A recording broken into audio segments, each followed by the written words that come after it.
So I was like, oh, I've got some drills to coach, obviously, but I'll give you a drilling later. Coach, look, listen, we're getting battered. What are we going to do here? You're right, I should actually do some football stuff. You know what? Let me get to work. Fucking hell, man. I'm doing it. Have some of these. Here you go. El Tactico. It was brilliant. You can see there, Aki Beaver-Jones taking... Yeah, mate, I love that sound. Thank you very much. That's every single bit of footballing analysis they've got on one piece of paper. There's no football on here. I'll be honest, I thought I was playing netball. Who's even coaching you?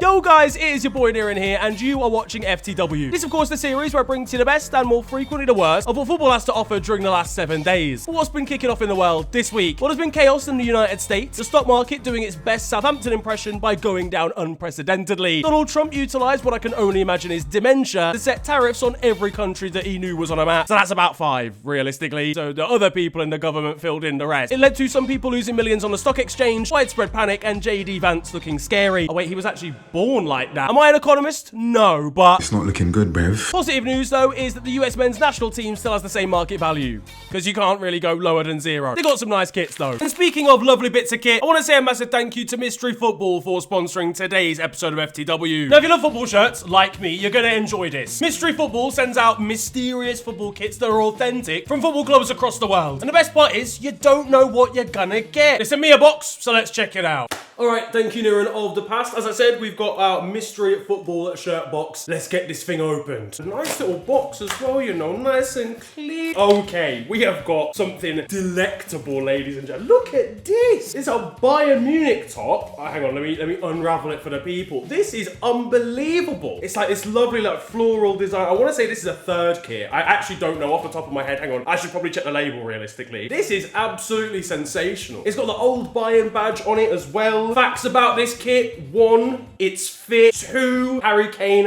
hasn't won a trophy in it. 3, it's German. Boom, there you go. It's a kit that Bayern Munich actually wore in the 23-24 season, specifically for the Champions League. It feels absolutely amazing. So grab your own mystery football box by checking out the link down in the description below, or going to mysteryfootball.co.uk. I can finally infiltrate Bayern and bring Musiala to Liverpool. Now then, it's been a wild week in the Champions League, where Arsenal would face off against Real Madrid. The Real, okay? So the ones that have won more Champions Leagues than Mikel Arteta has attacking bones in his body. You'd imagine then this would be the likes of Gabriel Martinelli's last flight before the end of his Champions League journey, and before having his Brazilian passport confiscated. And so Arsenal would go on to batter Los Blancos 3-0. Wait, no, hang on a second. No, pause. Arden? What the fucking hell's happening? Arsenal did the unthinkable, battering Real Madrid with a second-half masterclass that included 2 absolute rockets from Declan Rice. Rice would take 2! Unbelievable! Now, seeing this game coming up in the calendar was criminal. No, not because it's Thomas Partey versus Raul Asensio, because I don't want either team to win, okay? I was attempting to perform a hate watch on 2 teams in the same game when it wasn't going well. This was also a face-off between the most clinical and dangerous striker in the world, and also Kylian Mbappe. Meanwhile, Bukayo Saka was unhappy about being compared to the likes of Vinny Jr. and Kylian in a press conference beforehand. This game also made Luka Modric the 3rd oldest outfielder in Champions League history, and he looked it. How many times do we have to teach you this lesson, old man? The poor guy was off the pace a little bit in this one. Bro's got 3 days left on his life expectancy after this. His hit was giving way firmly. An iconic midfielder, but he was watching on as he was being blitzed by Declan and co, watching his whole entire life's credits rolling before his very eyes. He played at the Emirates for the first time 34 days before Miles Lewis-Skelly was even born. And elsewhere in a build-up to this game, actress and Arsenal fan Anne Hathaway had a special ballad for Gunners players. These streets are our home. Yeah, and it sounds like you got a message there coming up in the background. And with that, it was game time. Now, I'm not going to lie, the first half was pretty uneventful in terms of goals, but the quality was high, and Arsenal actually looked pretty good. Into the second, and Arsenal win a free kick. It's in a dangerous area, but their set-piece coach wants Declan Rice to swing it into the box and cross. Bukayo Saka said if you feel it, go for it. Words to live by. And Declan clapped it round the wall to make it 1-0. Rice here pan-frying his way to overthrowing set-piece coaches for good. Honestly, it's too woke. Get him out of here. Then would come another free kick given just 10 minutes later. There's no way he does it again.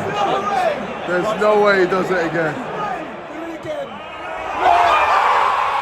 This one, though, was truly remarkable. One of the best free kicks I've genuinely ever seen. Look at this angle from behind William Saliba. It is postage stamp right in the top corner. I don't think it can get any more perfect than that. At the goalkeeper side, so Thibaut Courtois, one of the best goalkeepers in the world, has been beaten at his own side, and the pace and power behind it is a joke. Declan had 0 free kick goals in football in 405 appearances before this game. Now he has 2 in 1. £100 million here, somehow seeming like a robbery for West Ham. Jude Bellingham wasn't all that useful, unfortunately, in the wall. Meanwhile, Kylian Mbappe was watching yet another random Don score a free kick before him. Maybe Luis Enrique was right to be vexed at him during his time at PSG. Honestly, to be fair, Kylian wasn't really himself during this one, absolutely pocketed by Saliba. But for Declan Rice, I mean, he's really channeled the spirit of Chris MD for this one. I have a semi. The ball must be a paid actor. Like, how has it gone in dissatisfyingly both times? Gabriel, of course, out till the end of the season, was loving it up in the stands, and so was Dua Lipa, who was busy cheating on her one true love, Liverpool. Yeah, nah, cross her out of the mural, mate. This is even worse than Trent. Declan must have looked up into the crowd and turned into prime Roberto Carlos seeing Dua in the stands. And the third goal was beautiful as well. What a finish from Mikel Merino, labelled Juan Persie by someone on Twitter. Another great performance as well defensively for Arsenal and for youngster Miles Lewis-Skelly, who statistically was so impressive, again, against a side like Real Madrid. I can't overstate how good this performance was from the Gunners. What if they actually do win it, lads? I'm sure the reactions won't be that extreme. Die. We need another COVID outbreak. After the Premier League's been won, obviously, but before the Champions League final. But imagine for poor Spurs fans, that second version of the Tottenham riots is going to go absolutely crazy. Though it'll all be about a different Rice this time around. But the thing is, in fairness, if there's any team that can come back and beat them or come back from a 3-goal deficit, it realistically is Real Madrid. Luka Modric echoing that at full time. All it takes is for Carlo Ancelotti to raise his eyebrow during an interview and it's over. This will be Real Madrid Juju meeting an immovable object. Because you just know Mikel Arteta's going to violate NATO defence laws to try and come away with a boring 0-0 in the second leg. Now, elsewhere in the quarterfinals, and Barcelona absolutely battered Borussia Dortmund to take a 4-0 lead to Signal Iduna Park. These lot are just so good in an attacking sense, I'm not gonna lie. The Catalan side looked to have already pummeled these lot out of the entire competition. Before the game, Ronald Araujo was beefing Lamine Yamal over his outfit, especially his interesting cardigan choice. In-game, no one Lamine Yamal would prove his doubters wrong, scoring, and Rafinha did as well, although from right on the goal line. Unbelievable selfishness here to steal this goal off an 18-year-old. The Brazilian could be seen stealing goals off of 4-year-olds in the park, playing jumpers for goalposts, and then slapping their parents out of the way afterwards. It was almost offside as well, like very borderline, and his teammates would have been seeing to if it was given off. Robert Lewandowski also scored directly on the goal line, meaning the overall total distance for the first 2 goals in terms of distance out, probably about 3 inches. Absolute tap-in merchant. So to be fair, 3 inches is actually well above average if you think about it, right? This is huge! This is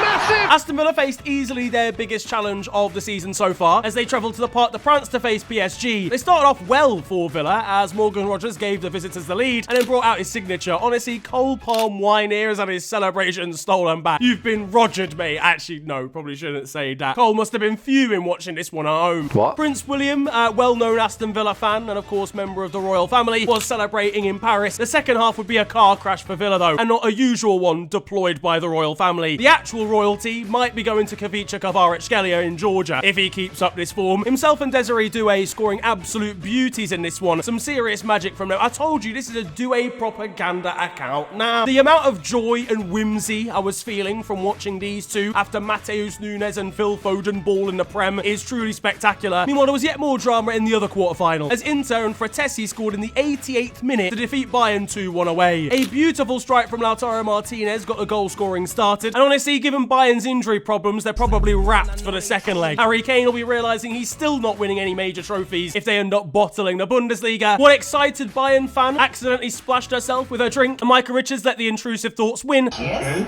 Okay. She's had enough. Ooh, she's not just wet. No comment.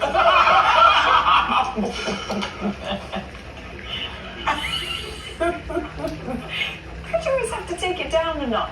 Meanwhile, there's the revelation that Kendrick Lamar might actually be a Bayern fan. He would have been devastated seeing the result here. To be fair, he might actually just love Harry Kane. He was seen in a Tottenham shirt and also giving him an award as well.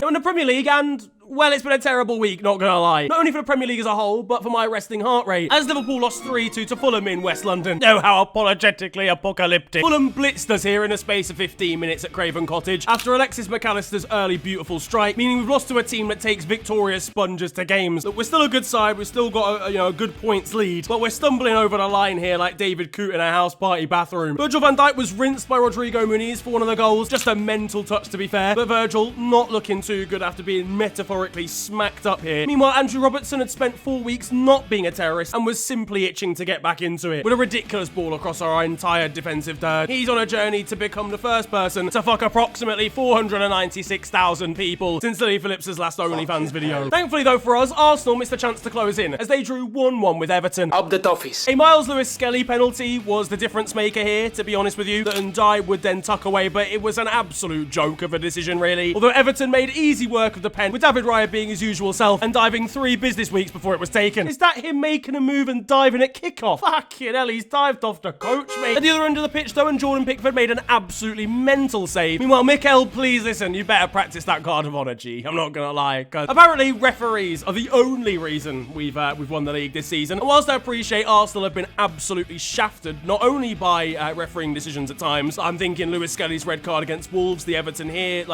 penalty here was a disgrace. Even the penalty that Saliba gave away against Brighton I thought was really harsh. And also by injuries as well, they've had a lot of those. We've also just been better. I'm gonna be so real, guys. I know we've not looked that amazing recently, but that was our first away loss of the entire season so far. I know I'm biased, I realise that. I think both teams have been good at times. I'm not suggesting that Arsenal being worse than us isn't because of the injuries, but acting like we've only gained points because of refereeing decisions is disrespectful. And let's not forget, Arsenal haven't been top since alphabetical order. In Manchester, yeah, no, I'm taking a stand. I'm boycotting this game retrospectively after watching it. The Manchester derby was absolutely awful, characterless and low energy, and ended 0-0. There is no passion. The official representatives of Manchester now are FC United of Manchester. 0-6-1, Manny on the map. Pep Guardiola seemingly wanting to end it all after watching 90 minutes of whatever that was. I want to hurt myself, yeah. United fans had especially rude chants for Phil Foden, saying that his mum fancied a scrap. Oh no, sorry, that she was a slap. To be fair, at first, they probably were accurate with, but that was about it. Phil then reacting to it later on in the game, egging them on. Meanwhile, there was the revelation that Brazilian goalkeeper Ederson has been wearing the same boxers for a good luck charm now for 8 years straight on match days. Probably should wash them then, really, mate. I just know Ilkay Gundogan is absolutely fed up of smelling the Brazilian when he walks into the dressing room. Your breath stinks.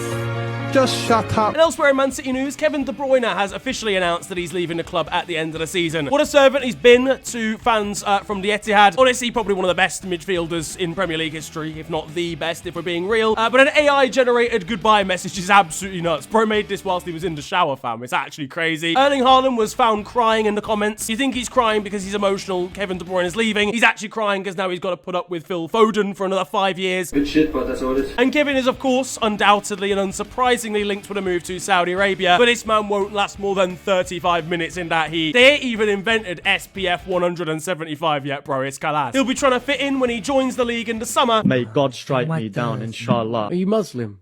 Nah.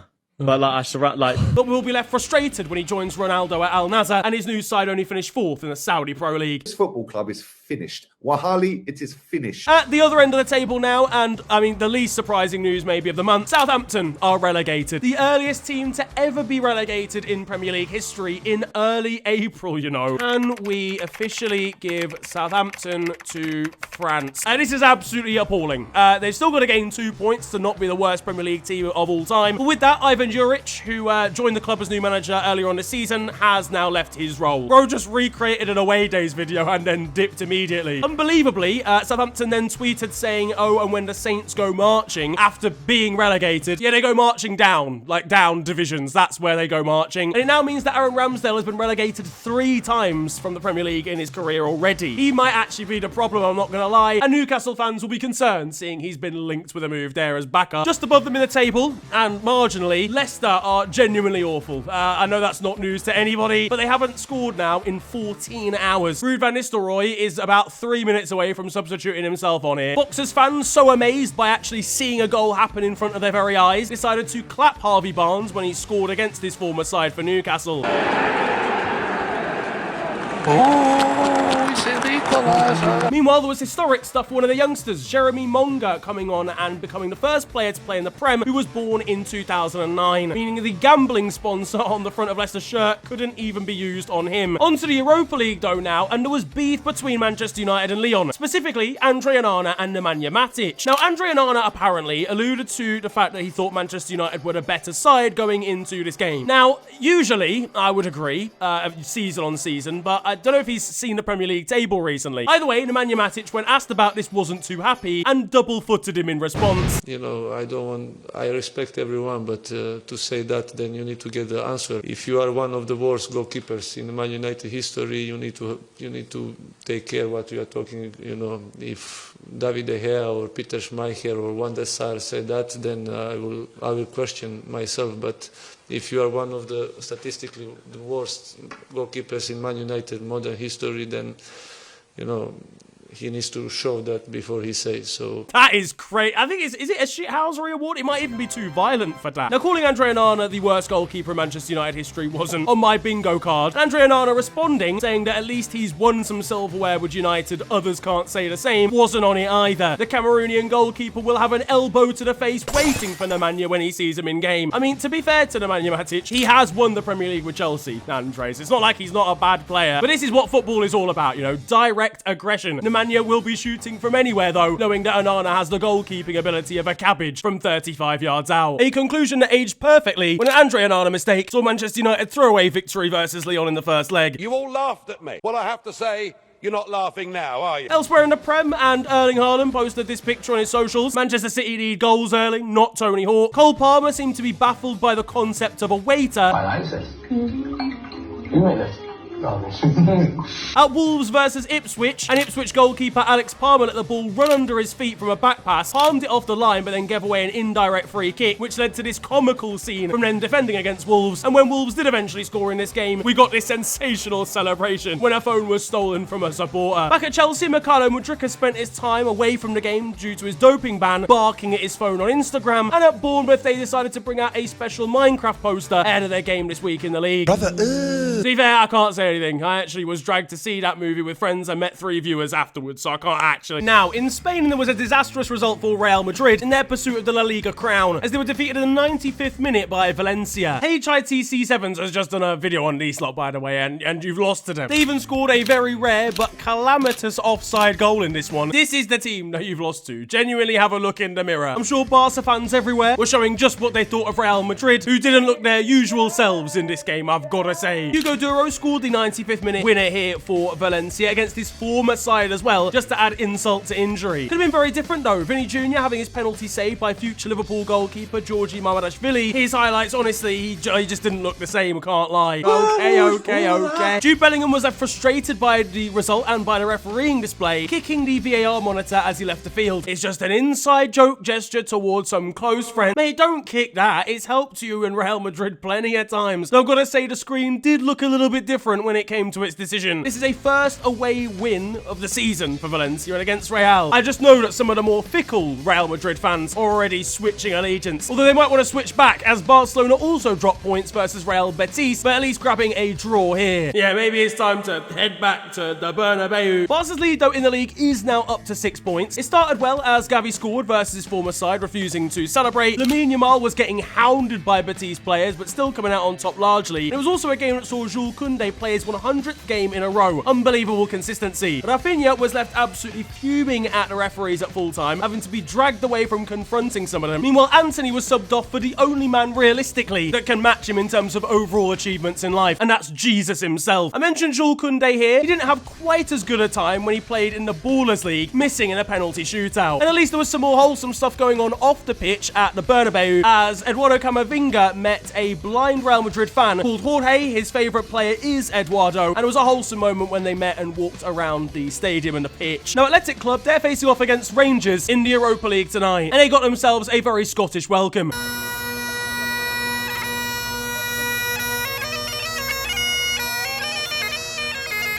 They're lucky it wasn't a true Scottish welcome, being beaten up. That influence was being taken on by Luis Perez at Real Valladolid, though, lashing out at one of his teammates down on the bench. In Germany, and there's the emotional news that Thomas Müller is leaving Bayern Munich. The iconic forward that's even had a whole position named after him at this point has spent 25 years in total at the club, achieved over 500 wins, and leaves as a Bayern icon. More like no más Müller, because get me, no más is like no more in Spanish. In Germany, we've got a feel-good story from St. Pauli, where their fans have secured a majority stake in the club for 27 million euros combined, allowing for cool perks for fans, like having dinners with players, getting to meet their icons, etc. It's an unreal idea for the community, and pretty unique overall. You've always got to hand it to German supporters to do football correctly. Meanwhile, one team not doing football correctly is Jan Regensburg in the Bundesliga 2, who are currently bottom of the league and were losing 6-0 on the weekend. Their fans not letting it get to them though, doing a conga in the crowd. Now in Italy, and there was an awkward substitution at Atalanta, where their manager, Gianluigi Gasparini, accidentally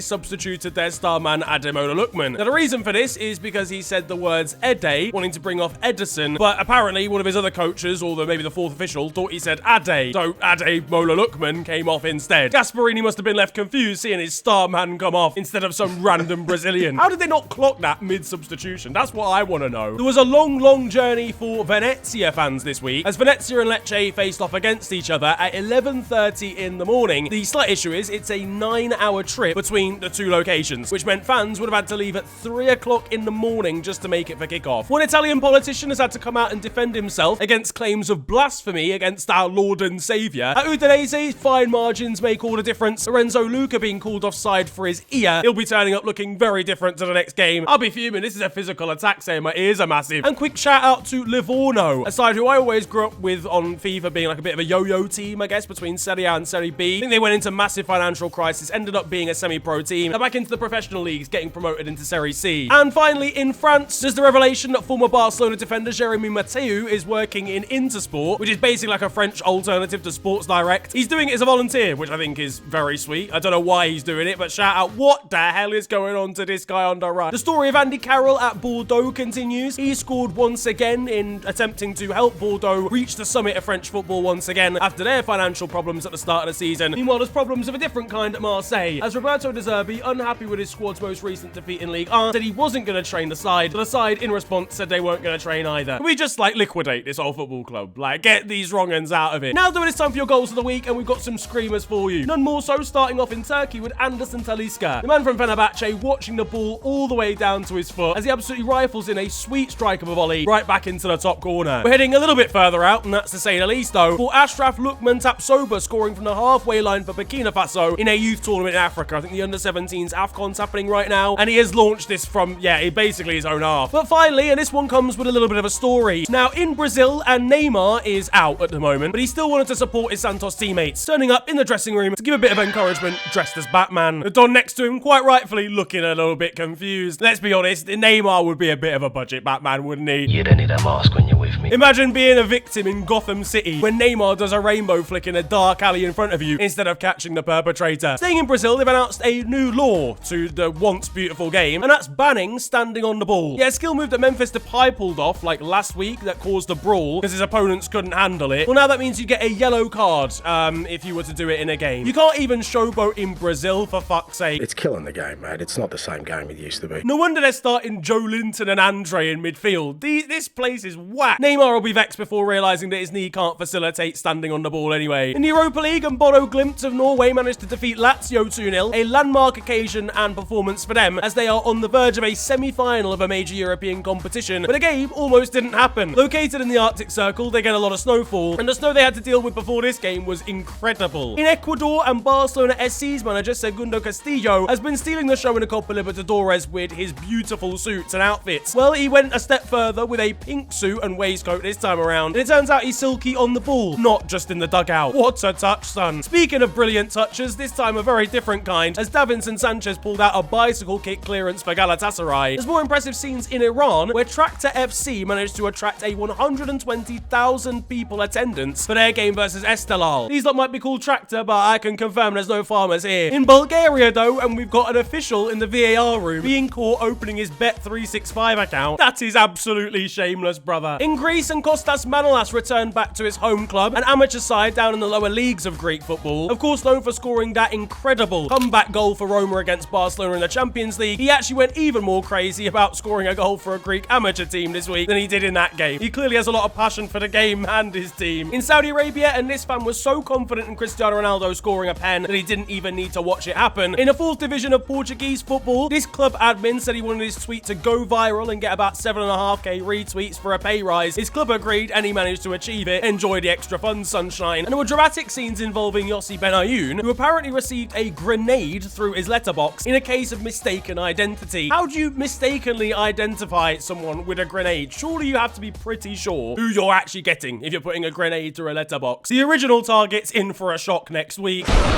Now though, it's time for the moment you've all been waiting for, because over in Romania, I've told you the story about FCSB and Steaua Bucharest before. Kind of a little bit confusing, so I'll do a bit of a surface level one this time around. But basically, FCSB used to be called Steaua. There were issues involving ownership. FCSB kind of took on the mantle of Steaua, but a lot of fans don't actually see it as the club that represents them and has the actual true history of Steaua Bucharest. So a new club was founded in the lower divisions and has now made its way up to the 2nd tier. They're currently in a position to be promoted, but they're not allowed to be because the new club, Steaua Bucharest, is owned by the army. I said I wanted an explosive winger, Marius, but I didn't mean this. Now closer to home, and one Reading fan was pretty excited by the prospect of victory when calling into BBC. Tom, I said on this radio station last week, if Reading get to Wembley, I'm going to wear my white Versace suit. Reading get to Wembley with fucking loads of prostitutes. Whoa, put it down. In the Championship, Bristol City allowed kids to draw for their starting 11. Nice to see Danny Aarons make his debut for the side. On the theme of getting children involved, and Stevenage did something absolutely beautiful in my opinion, allowing a kid to run their social media account for a League 2 match this week. The tweets were pretty much as you'd expect, really very straight to the point, no need for description. A very cute initiative, I'm not gonna lie. I got involved by tweeting about it, to which Stevenage replied saying, "Up the quadrant," the F1 channel that I work on with Lando Norris. We are all Stevenage fans now, lads. At Southend, and one random American man who was on a trip and asked for locations, advice, recommendations for places to go in London, made the mistake of asking some Southend ultras who decided to just drag him to a game and make him support them instead. Loved that. He truly got involved. And speaking of fans getting involved, shout out to Bradford with a new initiative of selling very cheap tickets, £5. They managed to get 45,000 supporters through their gates in the last 2 matches, which is absolutely beautiful. People have been giving them stick for offering out, you know, cheap tickets and saying that it's like tin pot or whatever, but it's great for the community. It's going to get a lot of new supporters involved, younger supporters who are potentially even more interested in the club now, and just generally, we should be treating fans. So the reason why football and football club exists, to give us a discount every now and again. In Brazil, this Sao Paulo player refused to move when being asked to by the referee. He was told to step back and in the end got a shove from his opponent. Both of them ended up going in the referee's notebook. Seems a little bit harsh. I don't know what happened in Estonia's 2nd division to anger Sergei Panitsev so much, as after his penalty miss, he got an immediate red card in the 4th minute of the game. Over in Turkey, there's the news that Wanda Nara started her OnlyFans. Is it weird going through this anguish every week? Shout out to this good boy, this dog over in Greece that has a season ticket for Greek Super League side Aris Thessaloniki. And recently I told you the story of Floresti, a Moldovan side whose players, staff, coaches, directors had all basically gone on strike and left, leaving them with an entire youth team to take part in the 2nd phase of Moldovan football. They get peppered every single week, as you'd imagine, but they did actually score a goal, unbelievably, this week. Now that it's time for Still 0-0, you guys know the score by now. This is a segment of the show where I bring to you the best of Sunday League and amateur football. We rise a little bit further up the actual pyramid to the Suffolk Cup Premier Final, where Leiston, or Leiston, I don't know how you pronounce it actually, they need a goal. Up steps their goalkeeper, adding an extra body into the box from a corner, and he scores an absolutely mental scissor kick. They may have gone on to lose the final, but at least Billy Johnson here has a memory forever. On to the weird stuff though now, and we start off in Russia, where Baltika may have taken part in the longest away day in footballing history. They travelled to Khabarovsk, a 7,000-kilometer journey where there's an 8-hour time difference between the 2 locations. Only 15 fans turned up, but they managed to actually win the game 2-1, going back home for another 7,000 kilometers with 3 points. And finally, there's the story of a referee, a 19-year-old referee in a French youth match who was allegedly attacked and kidnapped by players who thought he'd wronged them. They planned to kidnap him, tried to. There was like resistance in the dressing room, and the referee managed to get away. Those players were then arrested and for some reason let go. I'll say it right now, lads, under 17s football is never that deep. Don't kidnap the ref. That though is going to wrap up football this week, and I hope you have enjoyed it. If you have, then feel free to slap a like on the video, and of course subscribe if you are new to the channel. You can also follow me on social media. It is at @officialfng on Twitter and on Insta. It's been a pleasure ranting at you guys today. Have a wonderful day, enjoy yourselves, and goodbye.